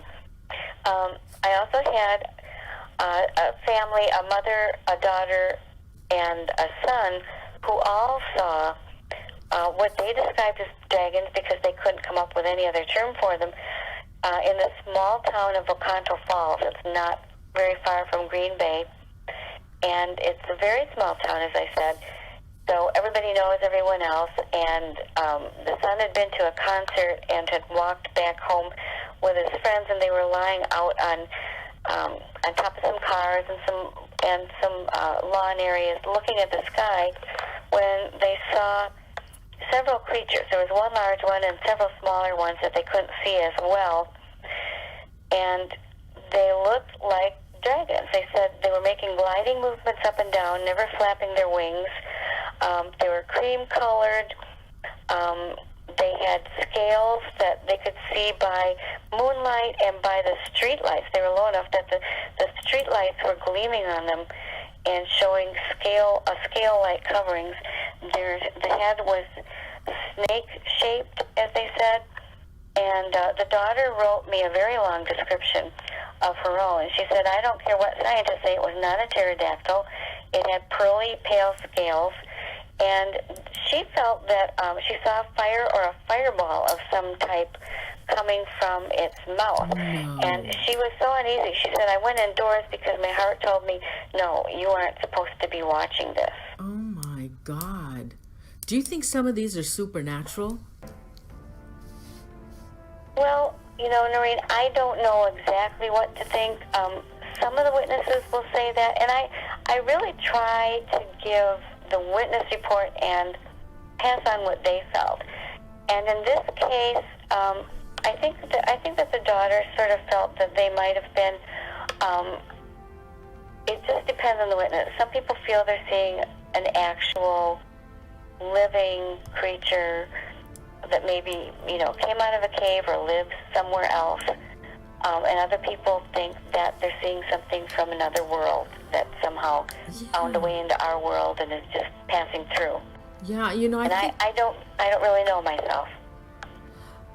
Because, I mean, some of these creatures, they've found footprints, but there's never any bodies, Linda.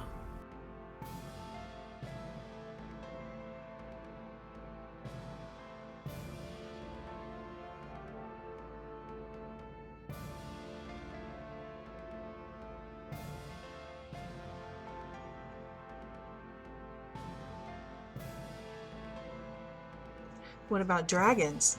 We've been told they're just mythology and we need to dismiss all of the records left on planet Earth through every era of history and all the archaeological evidence and everything. So let's start back at the Bible. The Bible records dragons. In that day, the Lord, with his sore and great and strong sword, shall punish Leviathan, the piercing serpent, even Leviathan, that crooked serpent, and he shall slay the dragon that is in the sea. Dragon, slay the dragon in the Holy Bible. And then, let's see. Yep, every single pagan religion has a record of them. Several of them, like here in Asia, still worship the dragon as, you know, one of their gods. So we still see the dragon. Then, oh yeah, in museums, we have all these archaeological finds. We've actually found the skeletons of dragons. Of course, we call them dinosaurs. You know, they're giant reptiles, but we can't actually say that all the records of giant reptiles and are actually dragons.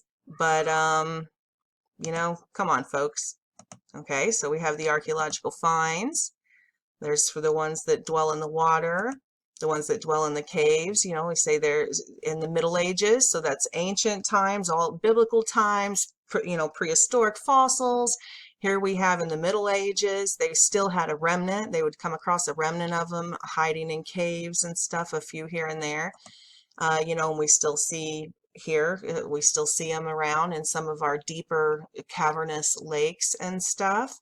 Oh, this is from my Strange Creatures video. I'll put the link to that down in the description box because it's about 5 minutes of all these strange creatures. There's the dragon that was pulled out of the ocean. Actual carcass, rotting carcass that was caught by a fishing boat. So we got that. Well, surely not nowadays, right? Like modern sightings, like people cite these other Nephilim races, the remnants of them, you know, the Bigfoot and the Dogman and the Goatman. What about dragons? And then there were dragons, described as dragons by a whole family from Oconto Falls, which is a very tiny little town near Green Bay, Wisconsin, home of the Green Bay Packers. Gotta get that in. But this was a young man who was at an outdoor concert, and he's with his friends, and they were lying outdoors watching the sky afterwards, and saw these creatures fly over. And he said, after about 15 minutes of talking and laughter, these emotions changed to surprise and astonishment as we watched a massive white/tan dragon fly over the clouds. We knew it had to be a dragon because how else would you describe something flying over that was almost silent, larger than a plane, and had a tail, bat-like wings, long neck, and a narrow pointed head and scales. Now, as I said, this is a small town, and he ran home and got his mother and his sister to come out and look at it too, and they were making fun until it came back overhead going in the opposite direction. And there were smaller ones flying with it too. They couldn't get as good of a look at it as this one, and they said this one was close enough that they could see the street lights illuminating its underside and see that it had scales on it, not feathers, but scales. And the mother, I interviewed the mother separately. I interviewed the sister separately. They all described it. The mother actually drew a kind of an outline type sketch that I've got in the book. And they described it also as having a snake-shaped head, a long pointed tail. Anyway, that's Linda Godfrey. She's been researching these sightings, these strange creature sightings all around the world for over 26 years. That's one of the stories from her American Monsters book. I think it came out in, I don't know, 2014, 2016. So again, we've seen these things. They've been recorded in every era of history, from even before history was recorded, prehistoric fossils, to the present. How can we still say this is mythology? Folks, we've been lied to. It's got ancient legend, it's got modern sightings. It's one of the best known monster stories in the United States, I believe. And the weird thing about it, in my mind, is that, it certainly doesn't look like any kind of known animal. It's a weird mixture. And in my book, I compared it to this puzzle that my little grandson has, where it's got heads of different animals, bodies of different animals, feet, and then you put them together and you can make all these crazy looking combinations. And that's sort of what it seems like might have happened to the Jersey Devil. Now, the first sightings started in what, in 1909? Something like that. There's actually an older legend. It had a real wild spree in 1909, but it was already known, and it isn't necessarily true that these two things are linked, but this was way back in 1735, which is, almost 2 centuries earlier. The Pine Barrens had this legend of a woman named Deborah or Jane Leeds, whose 13th child was a monster and has killed the family when it was born, ran into the Pine Barrens and hid out, made screeches, would steal livestock. It was also known as the Phantom of the Pines. And then in 1909, this rampage of strange killings began. And right away, people thought of that old legend, of the legend of the Pines. And what do you mean killings? They were killing animals, people?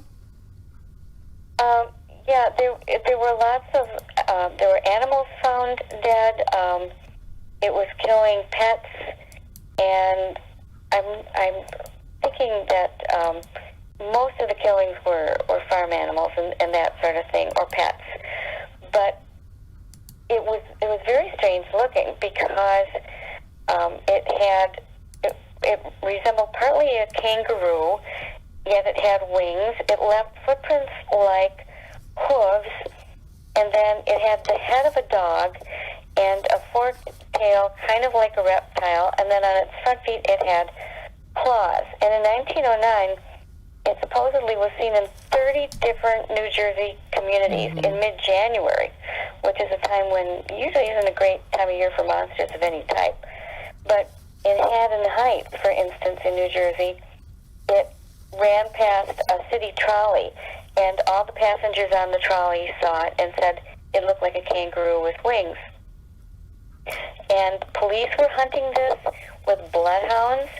In Camden, a civilian group of eyewitnesses saw it, along with a police officer who also observed it drinking from a horse trough.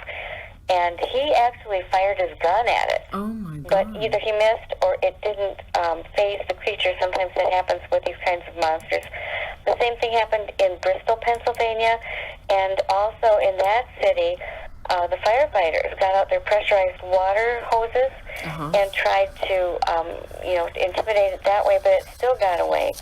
So, and after I was just going to say, it seemed to disappear back into the Pine Barrens after that.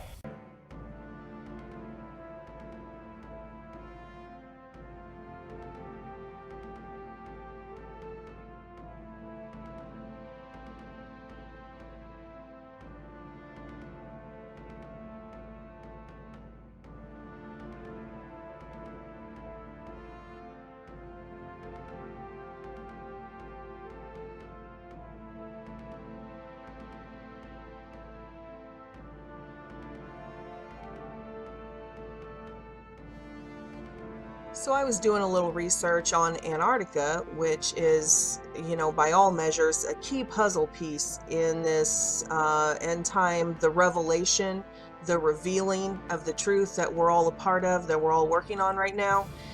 And we've all seen recently how all of the politicians are visiting there, the Pope is visiting there, Orthodox Christians from Russia are visiting there. Every major political and religious leader are making these mysterious trips to Antarctica.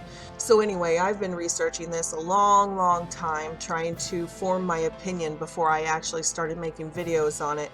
And that's not really what this video is about. What this video is about is just one little tiny thing that I stumbled across while I've been studying this. And it's this MyLab guy. And if you're MyLab, however you want to pronounce it, what it stands for is military abductee. There's just a lot of ways that these military abductees get enrolled in these programs. Some of them claim just through testing in schools or family ties and that type of thing.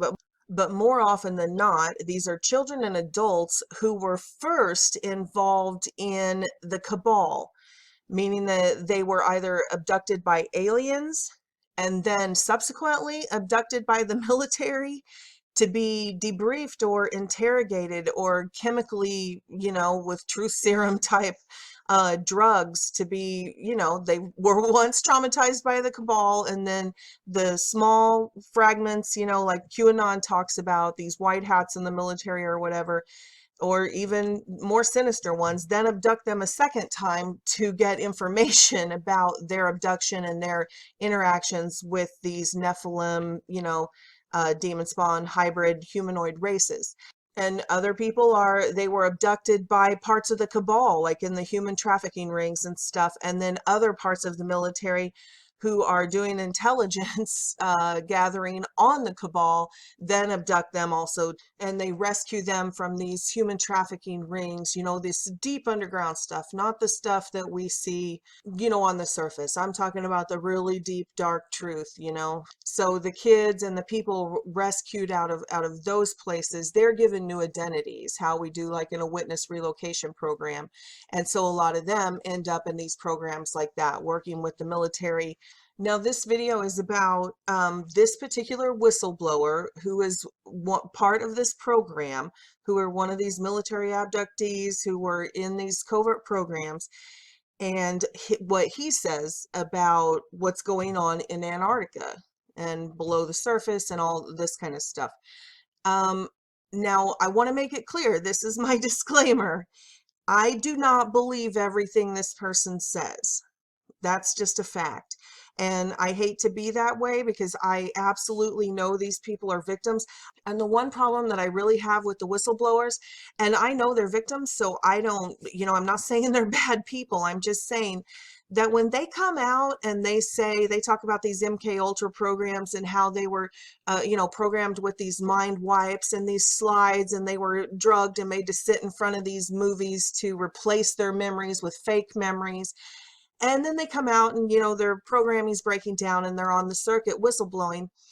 It's just hard to know, even for them to know, which memories are implanted memories and which memories are real memories. So even if they're trying to do a good thing, they might really still be doing their job. They even say when they go out, on the circuit, they say things like, oh yeah, I saw, it's like Kathy O'Brien. Oh, she saw people be programmed to infiltrate the truth movement, the conspiracy theory movements and stuff like that. And then all of a sudden she comes out at a certain point in her life, her programming breaks down to a certain level and she's out infiltrating the truth movement. And yet it seems like the majority of these whistleblowers never come full circle. They will pour out a whole bunch of truth into the truth movement until a whole bunch of people start following them. And then they'll lead those people right into the New Age movement, right back in to, antichrist movements, you know, lots of different movements. We even see like Dr. Stephen Greer. He is at the forefront of this UFO research, and he has awesome research with the trace evidence, the actual science, all of that. But after you follow Stephen Greer, he leads you right back into channeling aliens. And, you know, as we know that these humanoid hybrids are the demon spawn, they're actual hybrids from the fallen angels talked about in Genesis 6, creating these many different species that are all humanoid, and they're hybrid beings from these demon spawn. But, you know, Dr. Stephen Greer, he'll lead you back to saying, oh, well, we can't see them that way. You know, we have to learn to work with them and all that, which kind of brings you right back where the cabal is. So anyway, one of the things that this Corey Good has been saying, and you can just Google his name and check out he has a zillion interviews out there, is he is saying that Donald Trump is not one of the cabal, and that he actually is fighting the cabal, which goes back to all this QAnon stuff we've been talking about, and the white hats trying to take down this cabal.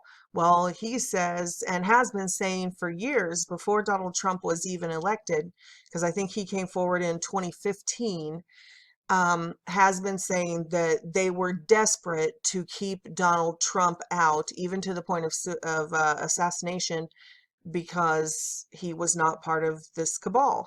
So anyway, now I'm gonna play some stuff in his own words about stuff that he says that he has been taken many times by these covert agencies, not many times, but a few times, into the cities and the underground tunnels underneath Antarctica. Under the ice, about 2 miles under the ice, there's a huge industrial complex, buildings all over the place. It looked very industrial, smoke coming out of them, steam coming out of them, very human looking. And there were giant submarines under the ice that had popped up that were the size of, I guess, the giant ships that carried the big shipping containers. It was huge, and I saw these submarines being unloaded with giant cranes that were reaching in the top that rolled back and pulling out these giant containers.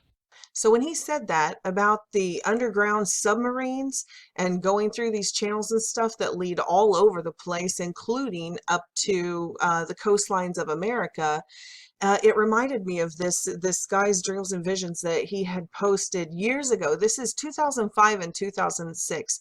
That's 10 years before this whistleblower even came out. But anyway, he had seen exactly that. He had had these dreams and visions, these end time dreams and vision about a nuclear attack.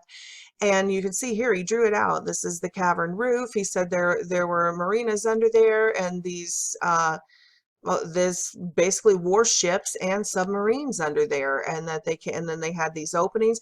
And I don't have time to look up all the pictures, but you remember seeing that over in Asia, that they had it. China got caught with those openings along the coastline that we took pictures of from satellite, and it was all the scandal. But that's exactly what he says here. It says secret submarine base, Russia, China, North Korea. I'll put the link to these videos so you can watch them. He's got a copyright thing on there, so he must want to keep them to himself or whatever, but I'll put the link down there. The second thing that totally reminded me of is that we have been talking about all this video right here I did, the FEMA barges, Google ships, mobile prisons. And I did a video about that, about how they were spotted off the coastline for years before they were in use. And it really bugs everybody that they're essentially made out of shipping containers. And they have little rooms in them, you know, almost like little hotel rooms, little one-room units, like prisons. You can click on the video. Please go back and watch it. It's a little bit startling. It's clearly a prison. They're clearly jail cells. But anyway, they're made out of shipping containers, so they can be transported, you know, they can be put on trains or boats, or, you know, moved around. They can be broke down into shipping containers, and that's worrisome to everybody. So when you hear this guy talking about the underground submarines, that these cranes came out, he said, and were removing shipping containers out of them, which leads us to this, my other video that I did that everybody's talking about this on lots of different videos. You can Google disappearing or vanishing people or where are the homeless going. 200,000 missing people, FEMA camps and all that. This video right here, that there are vanishing homeless people everywhere. And, you know, with the human trafficking, and if you get into the Nephilim and their practices, and I don't even want to say it because the Google bots will search my words and they probably won't let me put this video up. But you know, if you know what they say is going on underground there. But anyway, this video is about all of the missing people. And then this one is about the FEMA barges and the Google ships and all of that. So I thought that was odd that he said that about the shipping containers being taken out. Another thing, oh, I almost forgot. Here's another one that might pertain to those shipping containers. This is the Russian 3M54 Club K container missile system. If you've watched any of the Walmart videos about all of these strange shipping containers being put in their parking lots, and you'll see that people have brought this up pretty often about could that be what these are, that these missiles are being stationed all over America and they just look like shipping containers. And this is a real weapon. It's called the Russian 3M54 Club K container missile system. Okay, and this is the part where he talks about actually going through the tunnel system, and that part of the tunnels come up even on the coastlines of America. We went over this sort of a bay of warmer water that was lapping the shores next to this industrial area I saw. And instead of flying in the direction I thought we were, we went straight down the way that these submarines came from. And we ended up entering this large rift system that is the West Antarctic Rift system or something like that. And we went very deep underground and traveled through this rift system that had been tunneled out by some ancient alien race that allowed you to travel from Antarctica all the way up to Central America and the southern and southwestern parts of the United States, all completely underwater. Okay, now this next clip about the raptors, just hang in there. It's actually about this underground tunnel system and how that there are different species of Nephilim, some of them, you know, evil aliens and some of them good aliens, and the wars and stuff that happen in these underground tunnels. And if you're a follower of my channel, you know, like here's a video I did on that exact thing about this administration and all this QAnon stuff, all this stuff's going on, is that they're clearing these tunnels, that there's war going on beneath our feet. So this video, mystery booms, strange sounds being heard, worldwide solved, and all of that. So this one right here, please watch that, because it's not about a bunch of raptors or anything. It's about our U.S. military clearing these tunnels that are used for human trafficking and all of this other stuff. But it does touch on like Phil Schneider, when they said when he was tunneling for the military and they accidentally tunneled into a pre-existing ancient civilization, and there were these alien greys in there back in the 1970s, and that, you know, they went to war, and you know, Green Berets were lost and all of that. So, you know, we did touch on what he's saying right here, you know, and Philip Schneider said the same thing, not about raptors, but, you know, essentially the same thing. And then I did a more recent video on it. Here we go. New November 2017, mysterious booms being heard, and it's got the layout, it's got the map there with the layout of the underground tunnels and train systems and how they go across America. Please go and check those out. This one down here, actually I juxtaposed the sounds, tapes of these sounds. Now I'm not talking about the weird mechanical trumpets in the air, not those. These are actual explosions and gunfire being heard, shaking houses everywhere. And so this has the news clips and the actual footage of these sounds. This sounds like war, and I juxtaposed them against news footage of actual war, like from Iraq, and you can tell it's the exact same sounds, and people are hearing it all over America under their feet. So if you can get past this raptor graphic thing and listen to what he's saying that there are underground bases, FEMA camps, underground FEMA tunnels and FEMA bases that were supposed to be turned over to new leaders in these secret services and stuff like that when the new president took office, and there was a rogue element in the tunnels that locked them out. And so a war took place not between aliens and humans.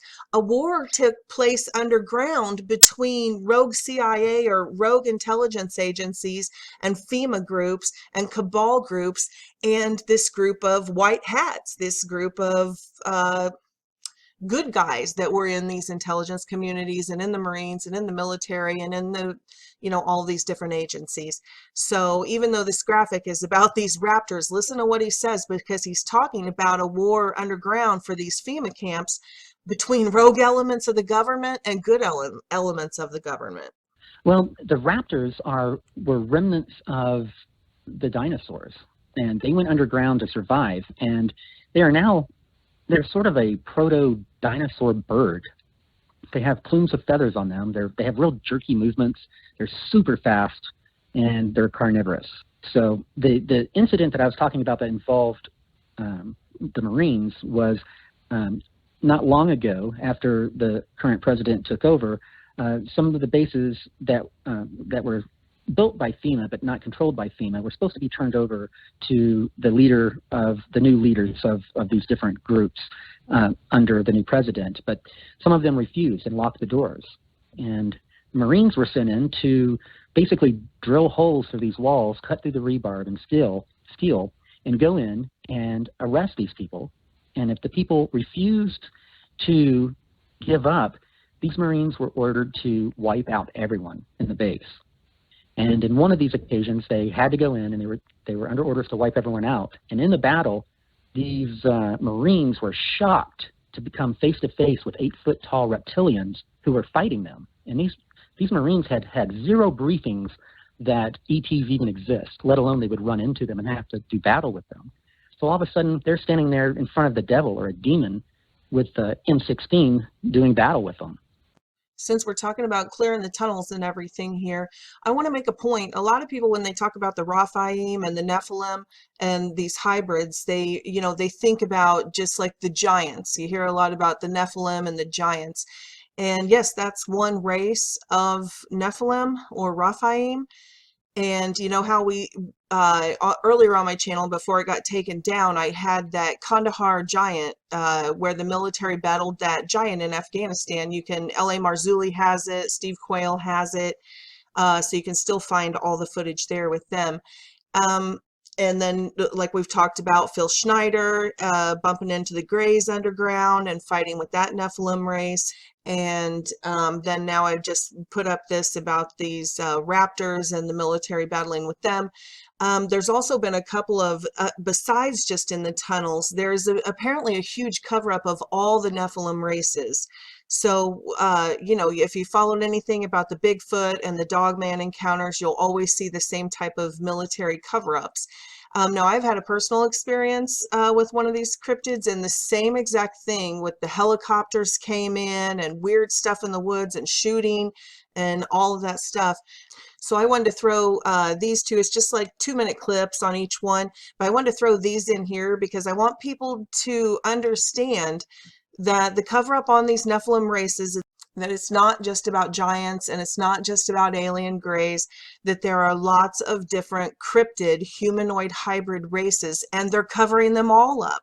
So anyway, here's a clip about the military and Bigfoot. They were on a marijuana farm doing a different military action, and they came across a female Bigfoot her foot was caught in a bear trap, because the marijuana farmers, they put bear traps and stuff out, to keep the thieves and the police and everybody away.